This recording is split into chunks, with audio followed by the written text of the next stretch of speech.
मगाशी सुदेश चौधरी म्हणाले की कल्याण सारखं करा, पण त्यासाठी तुम्हाला इथं महायुतीचा भगवा झेंडा फडकवावा लागेल.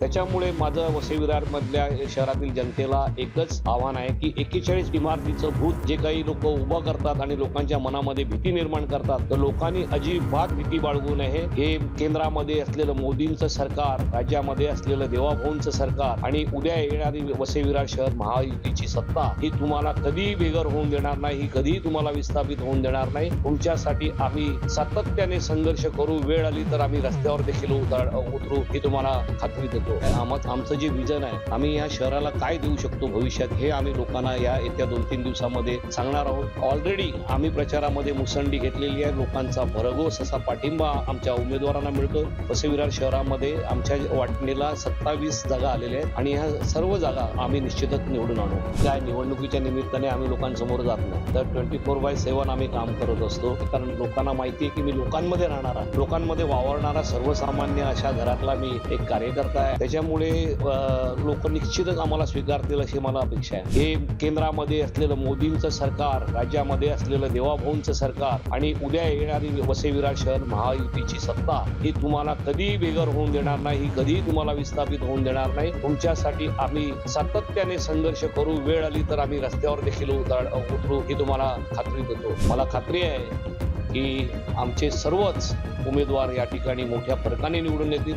नमस्कार, मी कमलेश संखे, कॅमेरामन विजय माने यांच्यासहित आज वसई विरार नगरपालिका क्षेत्रामध्ये आम्ही आलो आहोत. आमच्या सोबत आहेत शिवसेनेचे तालुका प्रमुख सुदेश चौधरीजी. आज आपण त्यांच्या बरोबर या वसई विरार महानगरपालिकेच्या इलेक्शन संदर्भात चर्चा करणार आहोत. सुदेशजी नमस्कार. नमस्कार. आपलं महा MTV मध्ये स्वागत आहे. धन्यवाद. असं कळतंय की आपण जवळजवळ 3 किंवा 4 वेळा बहुजन विकास आघाडीचे नगरसेवक म्हणून निवडून आला होतात. त्यानंतर तुम्ही स्थायी समितीचे सभापती पण होतात 2018-19 मध्ये. तर बहुजन विकास आघाडी सोडून तुम्ही नंतर राजकीय संन्यास जवळजवळ घेतलेला असं ऐकायला मिळालं. त्याबद्दल तुम्ही काय बोलाल? सर्वप्रथम आपल्या चॅनलला मी मनापासून धन्यवाद देतो. वसई विरार शहरातील जनतेच्या भावना आणि लोकप्रतिनिधींच्या भावना सर्वसामान्य लोकांपर्यंत आपण घेऊन जातात. या निवडणुकीच्या निमित्ताने आपण जे काही लोकांसमोर नेतायत ती एक वस्तुस्थिती असणार आहे.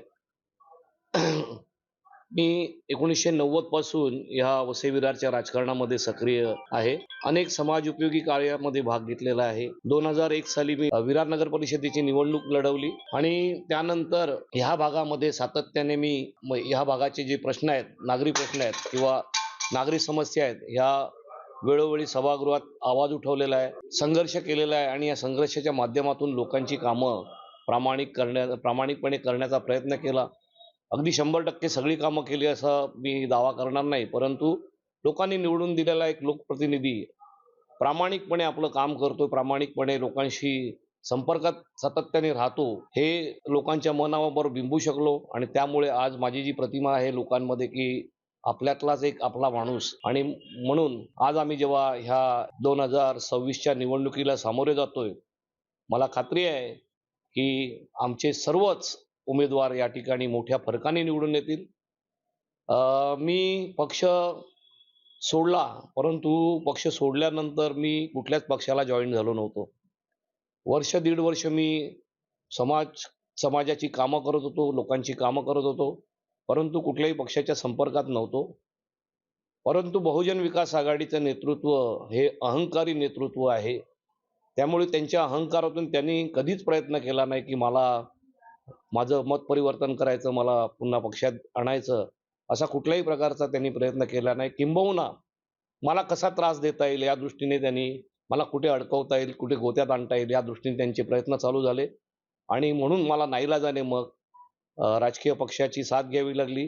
आदरणीय शिंदे साहेब त्यावेळी त्यांचं जे कार्य होतं ते कार्य मी जवळून पाहिलं होतं. लोकांशी म्हणजे कार्यकर्त्यांशी ज्या प्रकारे ते संवाद साधतात किंवा कार्यकर्त्यांना ज्याप्रमाणे ते बळ देतात, ते सगळं बघून मी त्यांच्या संपर्कात येऊन मी शिवसेनेत प्रवेश केला. तुम्ही बहुजन विकास आघाडी सोडताना असं म्हटलं होतं की इथे ज्येष्ठ कार्यकर्त्यांचा अपमान केला जातो, त्याबद्दल तुम्ही काय म्हणाल? हा निश्चितच मी आजही माझी भूमिका तीच मांडतो ना. आजही जे बहुजन विकास आघाडीला सोडून जातात त्याचं कारण तेच आहे ना, की पूर्वी बहुजनचं नेतृत्व असं नव्हतं, पण साधारण 2015च्या नंतर ज्या प्रकारची त्यांना सत्ता मिळाली, ज्या प्रकारे लोकांनी त्यांना मॅन्डेट दिलं 2015च्या महानगरपालिका निवडणुकीमध्ये, ती सत्तेची हवा त्यांच्या डोक्यात एवढी घुसली, की आपल्या ज्येष्ठ पदाधिकाऱ्यांचा देखील ते जाहीरपणे उपमर्द करू लागले. जाहीरपणे शिव्या देऊ लागले आपल्या ज्येष्ठ सदस्यांना.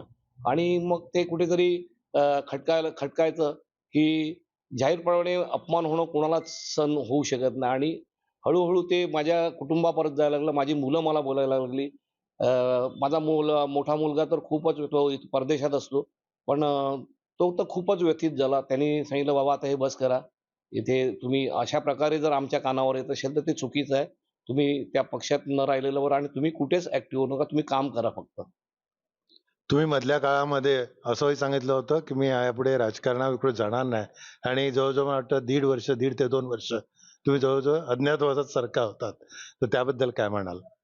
नाही, मी जरी कुठेच जात नव्हतो, तरी मी लोकांच्यामध्ये कायम होतो. मी लोकांची कामं करत होतो. अगदी कोविडच्या काळामध्ये आम्ही या भागामध्ये ज्या प्रकारे काम केलं, या भागामधल्या लोकांना जो आम्ही म्हणजे त्यांना एक दिलासा देण्याचा प्रयत्न केला. कारण तो काळच खूप कठीण होता. म्हणजे लोकांची परिस्थिती अतिशय वाईट होती. रोजगार नव्हते. कुठल्याही प्रकारची मदत लोकांना मिळत नव्हती. मग अशा वेळी आपण लोकप्रतिनिधी या नात्याने लोकांना काहीतरी मदत करायला पाहिजे. आम्ही असं म्हणणार नाही की आम्ही खूप काही केलं लोकांसाठी, परंतु जे काही करू करू शकत होतो ते करण्याचा प्रामाणिकपणे प्रयत्न केला आणि त्यामुळे लोकं आजही आम्हाला विसरलेली नाहीयेत. त्यानंतर तुम्ही पुन्हा राजकारणात येत शिवसेनेमध्ये प्रवेश केलात. त्याच्यामागे काही एखादी विशेष स्टोरी आहे किंवा विशेष कारण आहे? नाही, मी सांगितलं ना, की बहुजनच्या नेतृत्वाने अ, मला त्रास देण्याचाच प्रयत्न केला. मला कुठेतरी कुठल्यातरी अ, अडकवण्याचा देखील प्रयत्न केला. तर ते अतिशय वाईट म्हणजे मी खूप हर्ट झालो. कारण आम्ही ठीक आहे, मतभेद होतात, मनभेद होतात, परंतु अशा प्रकारचं जर एखाद्याला संपवायचं जर ज्याप्रमाणे कटकारस्थान होते ते अतिशय वाईट असते. आणि त्यामध्ये सगळ्यात म्हणजे माझ्या घरातली लोकं खूप दुखावली गेली. तुम्ही जवळजवळ 4 वेळा नगरसेवक होतात. 1 वेळा स्थायी समितीचे सभापती होतात. एवढ्या ज्येष्ठ कार्यकर्त्याला जर अशा प्रकारची वागणूक मिळत असेल, तर जे नवीन येतात म्हणजे एकतर सोबत राहा किंवा असाच प्रकार आहे का बहुजन विकास आघाडीमध्ये? नाही बघा, पक्ष संघटनेमध्ये अनेक लोकं नवीन-नवीन येतात. नवीन-नवीन लोकांचं स्वागत देखील व्हायला पाहिजे. त्याबद्दल काही दुमत नाही. एखाद्याकडे जी एखाद्याची जर क्षमता असेल, तर त्याला त्याप्रमाणे न्याय देखील मिळाला पाहिजे. त्याला त्याच्या कार्याच्या हिशोबाने त्याला पदं देखील मिळाली पाहिजेत. परंतु अगदीच कोणाला तरी डोक्यावर आणून बसायचं आणि त्याचा उदो-उदो करायचा. आज तीच परिस्थिती झाली आहे ना, की ज्यांना तुम्ही डोक्यावरून घेऊन बसले म्हणजे ज्येष्ठ असतील आमच्या भारती देशमुख होत्या, ज्या एकेकाळी बहुजन विकास आघाडीचा चेहरा होता महिलांमध्ये. कारण त्या काळी 90च्या काळामध्ये कोणी महिला जास्त बहुजनमध्ये म्हणजे वसई विकास मंडळात नव्हत्या. भारती देशमुख हा एक चेहरा आमच्याकडे होता आणि त्यांचं जे काही वलय होतं त्याच्यावर महिला आकृष्ट झाल्या आणि बहुजनला जॉइन झाल्या.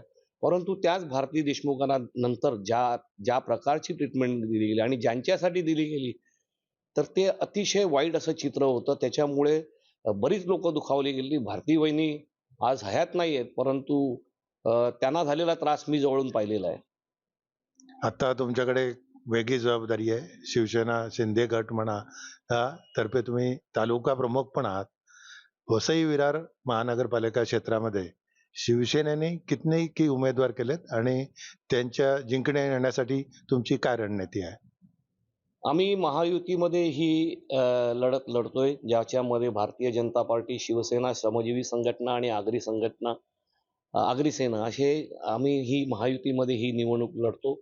इथले जे प्रश्न आहेत, हे प्रश्न आम्ही लोकांसमोर घेऊन गेलो. ह्या शहराला एका वेगळ्या उंचीवर न्यायचा आमचा प्रयत्न आहे. हे आमचं जे व्हिजन डॉक्युमेंट आहे, आमचं जे व्हिजन आहे, आम्ही ह्या शहराला काय देऊ शकतो भविष्यात, हे आम्ही लोकांना या येत्या 2-3 दिवसामध्ये सांगणार आहोत.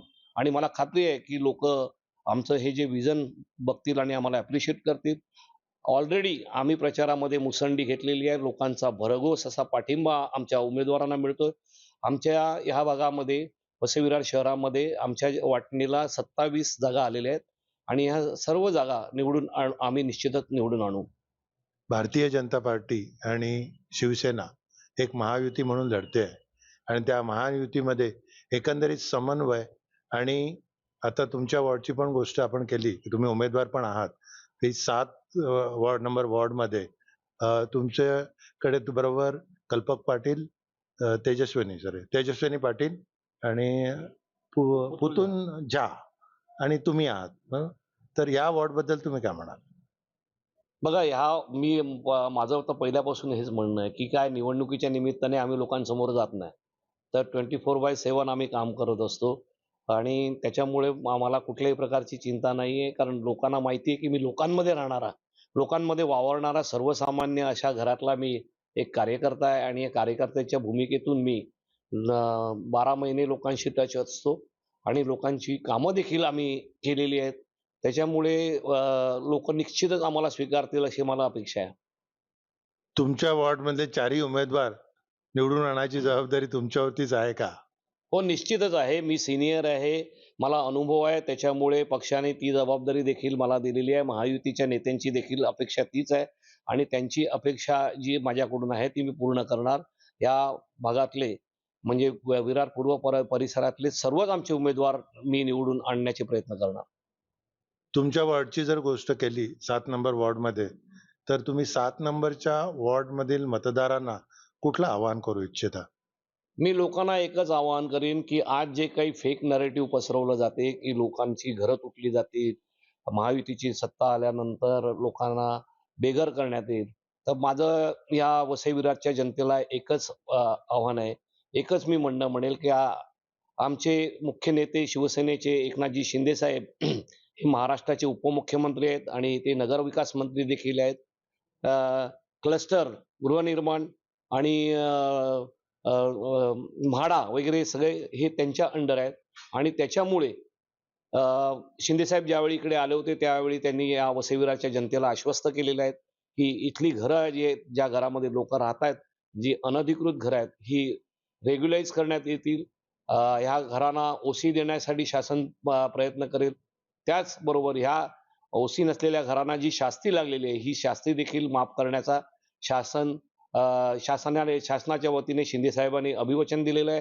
त्याच्यामुळे माझं वसई विरार मधल्या शहरातील जनतेला एकच आव्हान आहे की 41 इमारतीचं भूत जे काही लोक उभं करतात आणि लोकांच्या मनामध्ये भीती निर्माण करतात, तर लोकांनी अजिबात भीती बाळगू नये.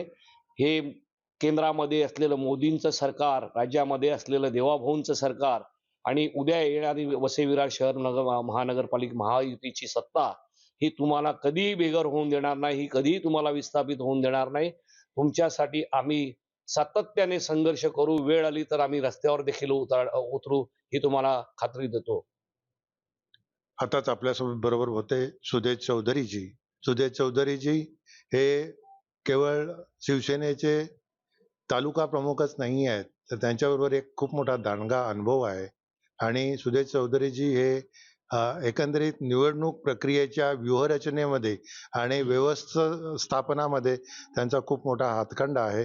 आम्ही तरुण भारतच्या तर्फे त्यांना आणि महायुतीला एकंदरीत खूप खूप शुभेच्छा देतो आणि तुमचा महापौर सत्तेमध्ये बसण्यासाठी सुद्धा तुम्हाला शुभेच्छा देतो. धन्यवाद.